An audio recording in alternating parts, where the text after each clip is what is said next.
Hey everybody, it's Jason Blaha here, and it's time for the Q&A, so let's go ahead and get this started. First question. If you train the same muscle twice within a 48-hour period, i.e. full body 2 days in a row, would the second session negatively interfere with the growth response from the first session? Thanks. Good question. Actually, as far as interfering with the growth stimulus itself, probably not, because you have actually done most of your growing at the 24-hour mark. Again, when we talk about the 48-hour window of growth, that is a maximum window. For a lot of people, it's only down closer to 28. It's a 28 to 48-hour growth window. So you've probably finished at least 50%, if not close to 100% of your growth, depending upon how long your muscle protein synthesis uptime is. Now, the downside, the actual additional micro tearing in the muscles from the new workout could interfere because you stop growing during those hours that you are repairing those micro traumas, from what we can tell from the newest data.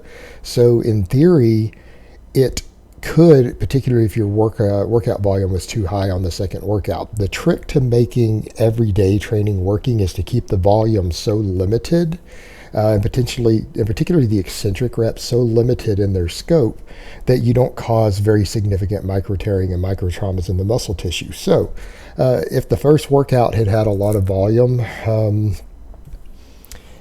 it probably wouldn't interfere with it as long as the second workout immediately after had the volume really, really low. And again, no slow negatives, no forced reps, nothing like that. It shouldn't interfere, and if anything, it'll reinforce the training stimulus from the first workout. And that's the thing that you need to always remember with back-to-back training. Volume and eccentric reps need to be limited to a great extent if you're going to be training, again, the same muscle group, same lifts day to day to day. And again, that's kind of what was noted with even Bulgarian training. The reason it was successful is because the training volumes per session were very, very low. They're hitting training maxes with an occasional 3-rep back off. But the thing is, they aren't doing a lot of eccentrics. Most of the exercises done in Bulgarian training were explosive style lifts where people are not doing slow eccentric reps. They were squats, deadlifts, and then the Olympic lifts and push presses, things like that. Those exercises that really have a very limited eccentric component because you do a fast eccentric or there's no eccentric. And that's one of the reasons that the Bulgarians were able to get away with hitting training maxes up to 3 times a day, 6 days in a row on all of their main lifts. That's how they're getting away with it, because of the lack of the eccentric rep. Because that's the main thing you've got to remember. The eccentric training, slow eccentrics, anything that causes additional micro tearing will temporarily blunt your muscle growth while it's healing those traumas. So accordingly, that stuff has no real place in really high frequency training, because it could, in theory, reduce your actual muscle growth, reduce your muscle gains, and all of that. So again, it depends upon the nature of the second workout as far as it could inhibit some of the growth from the first one. If you minimally inhibit the growth from the first one and you re-emphasize some of the main training components, then it will cause additional gains. But yeah, you could lose gains from it in theory if micro traumas are too excessive. So again, a little bit of a complicated answer, not straightforward. All right, next question. Hey Jason, regarding volume for growth, if one heavy set taken to near failure RPE 9 is enough to stimulate new growth, how come programs such as your off-season strength program and other successful intermediate programs tend to have multiple sets per exercise, 3 to 5, for higher rep sets, 8 to 10 for a majority of the program, with little time spent training over 85% 1 rep max? Couldn't someone lift heavy weights with less volume and still make just as much progress? Okay, great question. The answer is no, because training volume still matters. Things like my intermediate off-season program is a maximum growth program. It is, again, an athletic-based program. That's a program for athletes who are trying to gain as much size and strength as possible in a 12-week window. When you're trying to maximize gains, that means that you are maximizing gains. That becomes the driving priority in your life. And the thing is, that assumes that your lifestyle allows for it, that you're not concerned with the fatigue, potential DOMs, anything else that could interfere with your day-to-day life, and that you enjoy relatively high volumes of training. And that's the important point there. My intermediate program, and a lot of those intermediate programs, whether you're talking about Bill Starr's program or Mad Cow's, actually that's the same thing, the Texas Method, anything like that, these are intermediate programs for athletes. Athletes have very serious goals. It takes a very high priority in their life. When we talk about more minimalist training in terms of volume, we're talking about people who maybe they don't have a complete passion for training. It's not the most important thing in their life. It's a secondary thing they do for fun. They want to make gains, but they don't care if they only make 70% of the possible muscle gains they could make per year. All right, that's an important point to consider. If it means less time in the gym, it means less fatigue management that they have to deal with so that they can focus on other activities besides just weightlifting or their athleticism, then doing less sets gives them the option of doing so. They might only make 70 or 80% of the muscle gains that they could have made with a maximum program that's going to maximize those things, and that's the big difference. So the thing we're talking about here is the difference between someone who is a casual lifter, a fitness enthusiast. Now, and I'm not saying a fitness enthusiast might not get to over a 500-pound deadlift or a 300-pound bench press doing this, because they absolutely can over time, but they're not going to milk out their maximum possible gains. If someone is an athlete, which all three of these programs are written for that we're talking about, right? All of these successful intermediate programs are for athletes. For an athlete who is competitive, not making their maximum progress is not really an option if they want to stay competitive. If they want to keep that scholarship, their football scholarship, they want to keep their wrestling scholarship, if they want to have a chance to go pro in their sport, or they want to earn that scholarship that they're working for. A lot of these programs could still be used by high school students who need as much size and strength as possible to get that football scholarship. This is what we're talking about. People in a competitive environment who are willing to sacrifice their day-to-day quality of life, deal with fatigue, some soreness, things like that in order to ensure their career or their competitive edge. That's a big difference between that and someone who is training just to get bigger and stronger for their health and fitness and ego. There's a big difference between the two, between someone who is a competitive athlete versus someone who is just a purely recreational athlete or recreational lifter. And that's the big difference there. And I think that generally a reduced volume like we're talking about is going to give a little less progress, but it's going to interfere with people's other lives less, meaning people who have full-time careers, relationships, jobs, families, things like that. They need to really make their fitness a secondary priority, but they can still, put in 70% effort, 80% effort and glean those benefits without the extra fatigue management and the stress that comes with it. Because again, you have to remember, people who are running athletic-based programs are people who don't have really stressful lives outside of their sports world.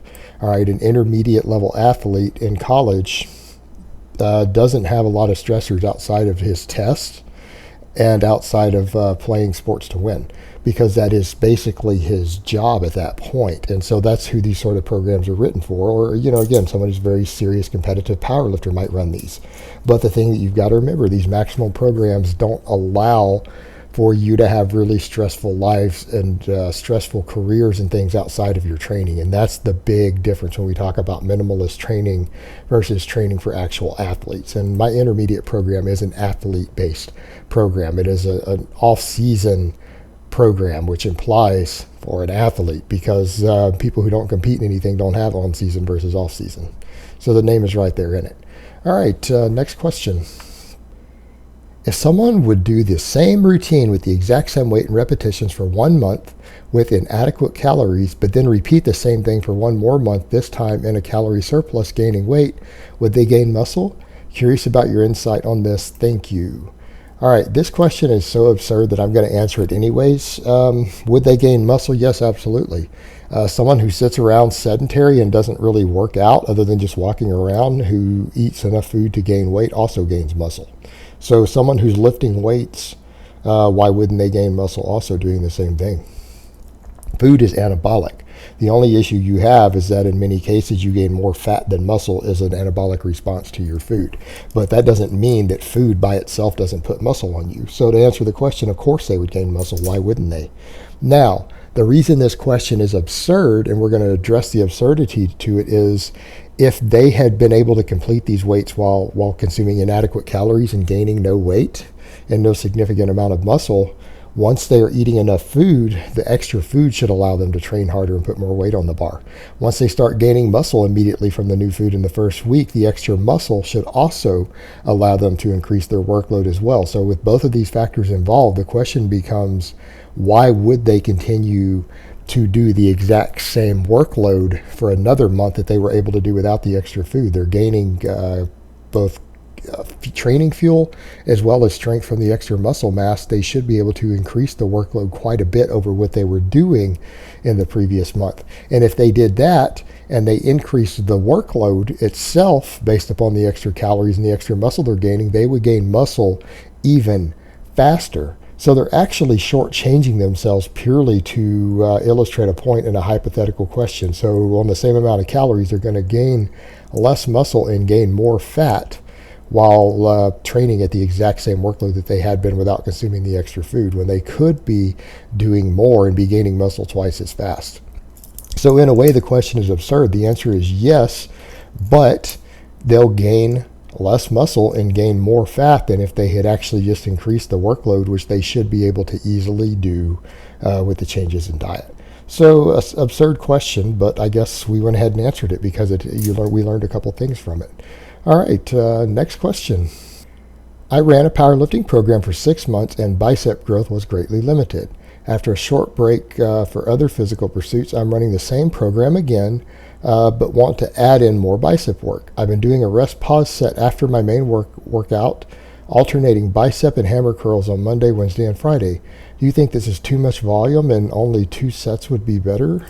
You didn't say how much volume you were doing, so brother, I really don't know how much too much volume is. However, I will state that no matter what program you're running and what all of your goals are, it's my opinion that if you have a very noticeable weak point, either in your performance or your physique, you have a weak point in reaching your goals. And in this case, your biceps, I don't think it's unreasonable to incorporate 2 different isolation movements that work different functions of that muscle, because a hammer curl is going to be quite a bit different from a standard curl, whether it's a barbell curl with a straight bar or a dumbbell. So you are getting 2 different types of growth stimulus.